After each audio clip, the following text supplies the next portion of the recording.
Grabe ang mga kaganapan ngayon sa bansang Iran na talagang nagpagulat sa buong mundo.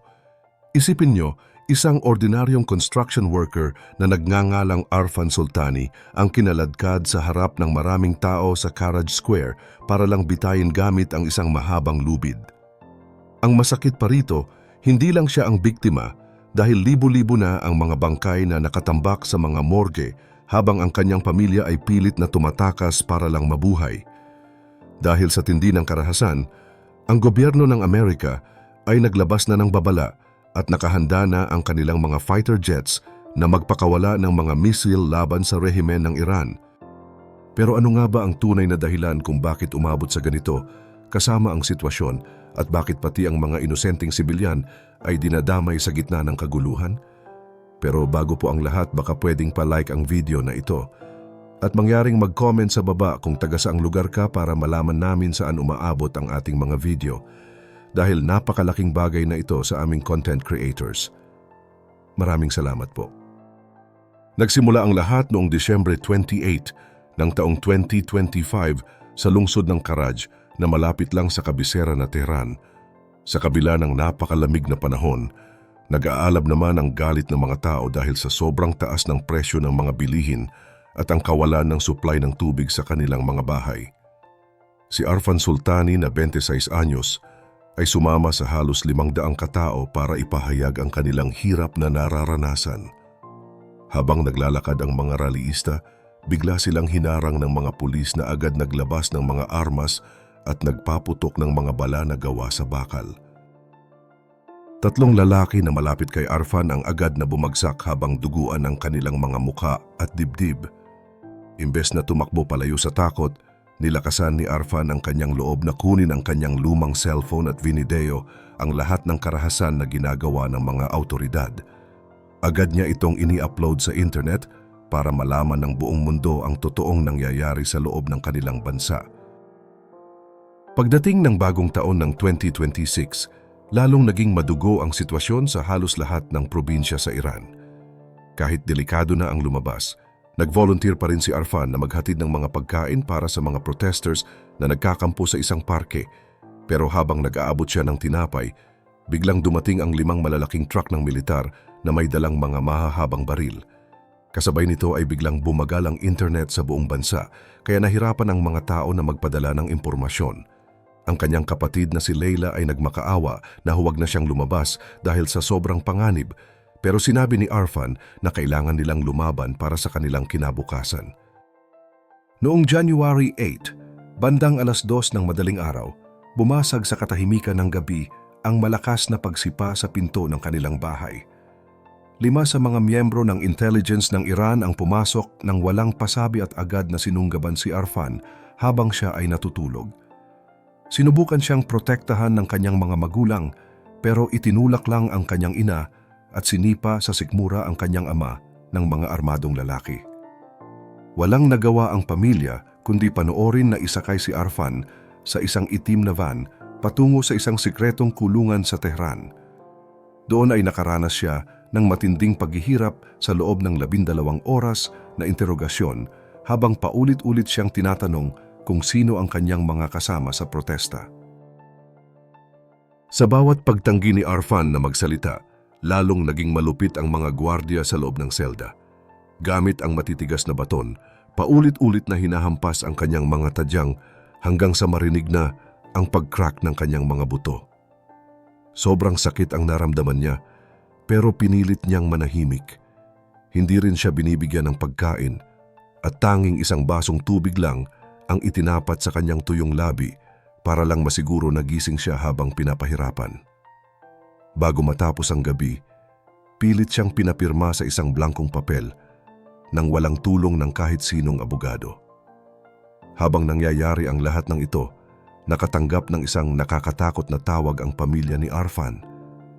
Isang lalaki ang nagbabala sa kanila na kapag nagsalita sila sa media, isusunod nilang kunin ang bunsong kapatid na si Leila.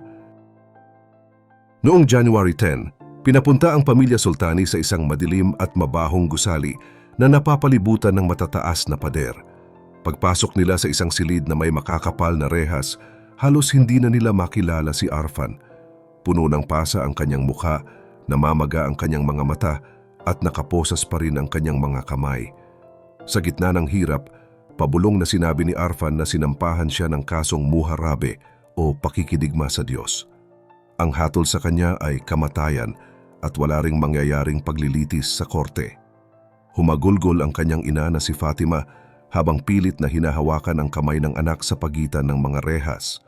Pero mabilis silang hinila ng mga armadong gwardiya at sinabing iyon na ang huli nilang pagkikita. Ang masama pa rito, ang naging basehan lang ng hatol na bitay ay isang pahina ng ulat at ang video sa kumpiskadong cellphone ni Arfan. Ayon sa mga nakuhang impormasyon, mabilis na iniutos ng kanilang pinuno na tapusin agad ang mga kaso ng mga nagpoprotesta para takutin ang publiko. Ibinalik si Arfan sa selda at muling pinahirapan para makuha ang mga pangalan ng kanyang mga kaibigan. Dahil sa tindi ng sakit, nagbigay si Arfan ng 2 maling pangalan at address para lang iligaw ang mga autoridad at protektahan ang kanyang mga kasama. Sa labas naman ng kulungan, patuloy ang pag-init ng sitwasyon dahil 5 araw na ang nakakalipas mula nang putulin ang internet sa buong Iran. Habang itinatago ng gobyerno ang totoong bilang ng mga namamatay, lumabas ang balita mula sa mga matatapang na doktor na umabot na sa 12,000 katao ang napatay dahil sa paggamit ng mga machine gun ng militar. Nakakalungkot din na nananatiling tahimik ang China na siyang pinakamalaking kasosyo sa negosyo ng Iran.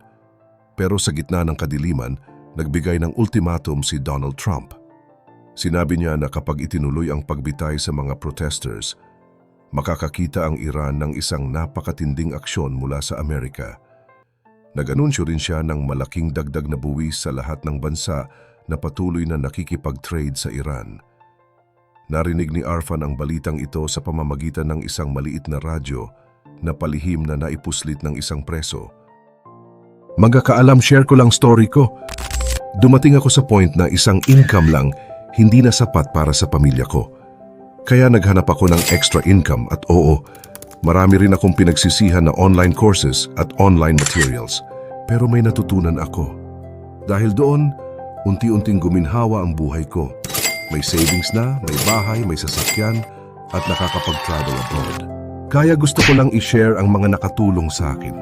Inipon at compile ko lahat ng online course at online materials na alam kong makakatulong din sa iyo. Litan ang link sa description at comment section. Kahit pinagtatawanan lang ng mga gwardiya ang banta ni Trump, kitang-kita sa labas ang paggalaw ng mga puwersa ng militar. Ang mga fighter jets ng Amerika sa Qatar at UAE ay nagsimula ng lumipad para magpatrolya. Maging ang pinuno ng Germany na si Friedrich Merz ay nagsabi na ang karahasang ito ay senyales na malapit na ang katapusan ng rehimen sa Iran. Dahil sa tindi ng pressure mula sa ibang bansa, lalong naging agresibo ang mga gwardiya sa loob ng kulungan. Alam ni Arfan na mas lalong naging delikado ang kanyang sitwasyon dahil maaaring gamitin siya ng gobyerno para ipakita na hindi sila natatakot sa banta ng Amerika.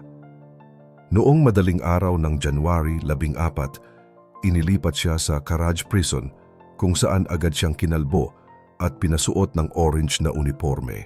Walang huling-hiling o espesyal na pagkain na ibinigay sa kanya kundi tubig at isang pirasong tinapay lang.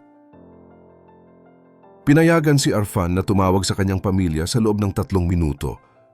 "Sorry sa lahat, mahal ko kayo," ang tanging nasabi niya bago mapiyok ang kanyang boses. Sa kabilang linya, pilit na nagpakatatag ang kanyang kapatid na si Leila at nangakong hindi sila titigil sa paglaban. Pero bago pa man makasagot ang kanyang ina, pinutol na ng mga gwardiya ang tawag. Sinabihan siya na itinakda ang kanyang bitay sa ganap na 2:00 ng hapon sa gitna ng plaza. Habang naghihintay, naririnig ni Arfan mula sa kanyang selda ang tunog ng mga martilyo na bumubuo sa bitayan na tatapos sa kanyang buhay. Eksaktong 2:00, kinaladkad si Arfan sa harap ng maraming tao na pinilit lang manood ng mga autoridad. Sa ilalim ng mainit na araw, itinali ang makapal na lubid sa kanyang leeg. Pagbagsak ng trapdoor, agad na nabali ang kanyang leeg at hinayaan ang kanyang katawan na nakabiti ng 30 minuto para magsilbing babala sa lahat. Pero sa halip na matakot, mas lalong nagalit ang mga tao. Mahigit 10,000 katao ang bumuhos sa kalsada para humingi ng hustisya. Matapos ilibing ng palihim si Arfan, binalikan ng mga puwersa ng gobyerno ang kanyang pamilya at kinuha si Leila dahil sa pag-post ng litrato ng libing sa internet. Pero sa gitna ng kaguluhan, isang gwardiya ang nagmalasakit at tinulungan si Leila na makatakas. Mabilis na sumakay ang pamilya Soltani sa isang lumang truck para tumakas patungo sa border ng Turkey. Habang hinahabol sila ng mga militar, ang mga bombers ng Amerika ay handa na ring kumilos para tuparin ang banta ni Trump. Ang kwento ni Arfan at ng kanyang pamilya ay patunay kung gaano kalaki ang sakripisyo ng mga taong naghahangad lang ng kalayaan. Sa tingin nyo, sapat na ba ang pakikialam ng ibang bansa para matigil ang ganitong karahasan o lalo lang itong magdudulot ng mas malaking gulo? Kung kayo ang nasa kalagayan ng pamilya ni Arfan, mas pipiliin nyo bang manahimik para sa inyong kaligtasan o maninindigan pa rin kayo para sa inyong bansa kahit buhay ang kapalit? Ibahagi mo naman ang sagot mo sa ibaba at huwag kalimutang mag-like at subscribe para sa mas marami pang updates gaya nito.